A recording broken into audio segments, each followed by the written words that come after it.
Zengba baba Zengba ya la sokwa ke bat fatili silaso na yaki 5e arrondissement titana ipi kapatala mingi na mulingeti pe Afrika na nduti bibetala na biatu kodro teneti siriri gai kundangala nga na nduti bibetala na gouvernement ko doti nga na tu baso ke na be Afrika bila si tena la ifika de patala nga mingi na mulingeti atu 5e arrondissement na fadande na pekoni ikikir na la singati kina la bi penser bibeti biso bijutina niso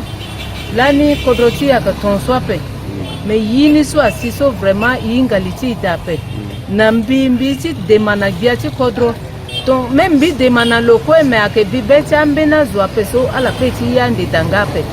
mais penser timbe agiti tene itotona nzapa zanzapa sara benjoni na i et puis asar na beti amelingeti ni et puis asar na giati kodro tene amu maboko na lo sara titene ta siriri agana kodroni fadengi asibet michikiri merci nalo ya mama tilo kwe akinda dati koko ilango tona nyama ilango tona cochon dati litimbi mama tumoso akiape ako melingesi midulo tonchi sumu luchina niso ala falo mbibanga lechi kwa chilo ape bwakira fa dasulo sar na biso bikilango kitono cochon na yanga tileke ba bigo na itati mokala ala muna bikanda timunja oko na 100 francs milondo tikiri so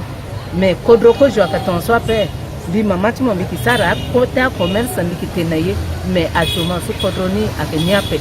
il faut biati kodro assemblée nzapa ngangu ike edelo na assemblée titene kodroti ni akir na place ni et puis be akwa akir na timbe akinda Bernande kuna quartier fondo unda chana je sala ndo shumura ndike so biati kodro yi da chimbuki pepe so patera zona ndo chimbata maintenant ils allaient a tugu tumba ala mo kishi fazu na kite kodro ape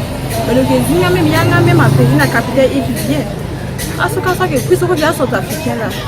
et ne pas que voilà kana ngunda ka villageois si petit abonné la paix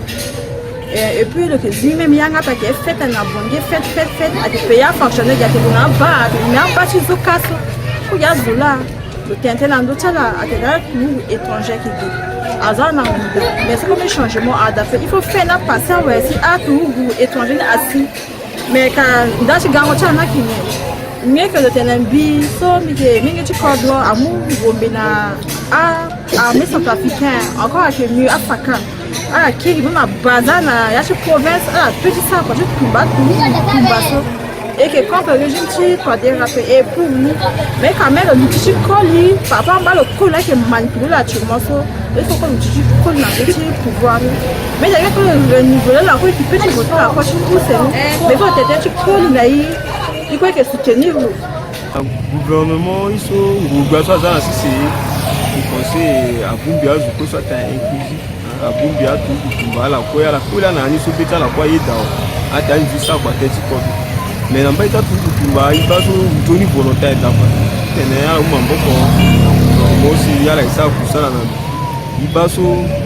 agula na yati gouvernement et malgré tout ça a des représentants qui geso azutala la kisara ikaso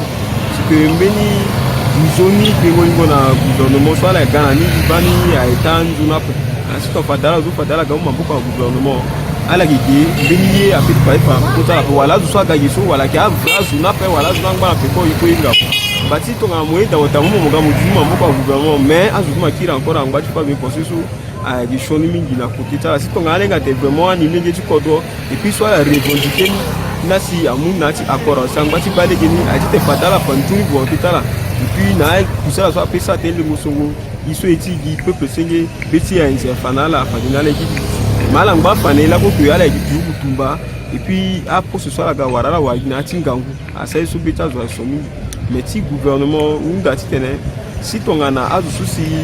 ala na ti gouvernement si azu tala ngba ti sara eti ngangu ngoni fo agboala bazala na biti mbanga ana si ton legata azime mala na ti gouvernement parce que ala quoi respecter mais aussi ala mon engagement na donc tu li question na ti gouvernement teto balé lu bando amda aussi ala na ya ti gouvernement a représenter tene ko ala sa kwata aussi na le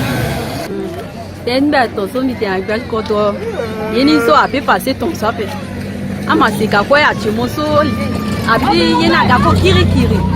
angbaji fazo na pawa papa zongo so me fazo na pawa bacha kwa ibando ci Facebook aga c'est comme si bachi dako don wa le sa kwa inga fait le sa kwa ka mo ci kwa ni so ka mo sa na fait et puis ben tene ko lo mu ngombe na tu ci ko do ci tene asa kwa bo te amu ngombe na tu ko do ci da sa kwa peso a peti ma chanja ke sindi tene iso tu tena gaji kodoro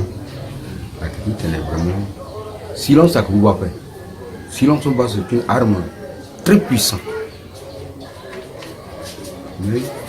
qui y a qui n'est pas mal le gango et le sera tout par rapport à un conseil de part et d'autre qui est vraiment si qui n'a pas parce que quand je dis sur le mot là dès que nous montons tout bata armé et puis s'il y a le bien kodoro sans s'il il peut être une donne pas. Un malade a toujours besoin d'un docteur. Et s'il y a les malades, il y a les docteurs. Et chaque maladie a un remède approprié. Donc,